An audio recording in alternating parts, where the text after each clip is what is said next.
So guys, for the first step, once you're on VLC Media Player, you want to import the clip that you want to rotate. So you could just drag it in, or you could just click on Media, and then click on Open File, and then you could just locate the file, and then you could just play it right here. Now once you have our clip in VLC Media Player, you want to click on Tools, and then you want to click on Effects and Filters. And now you want to click on the Video Effects tab.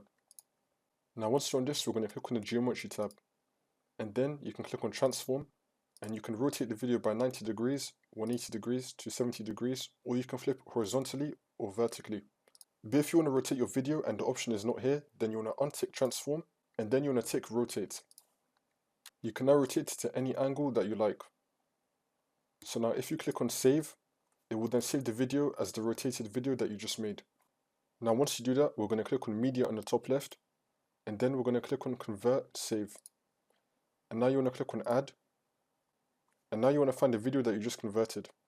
So I'm just going to find the name right here, I'm just going to type it right here. And then here's the video, you want to double click on it, and then you want to click on Convert/Save. You want to choose a destination, so for me I'm just going to save it to my desktop. Click on Save, and then click on Start. And now it's going to convert it. It might take some time depending on how long your video is.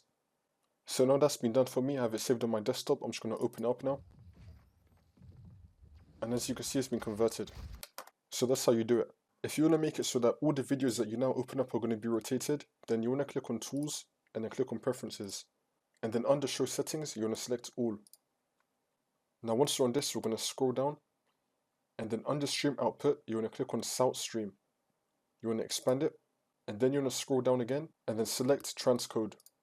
Now once you're on Transcode, you want to scroll down to Video Filter, and then you want to enable Video Transformation Filter, and Rotate Video Filter, and then click on Save.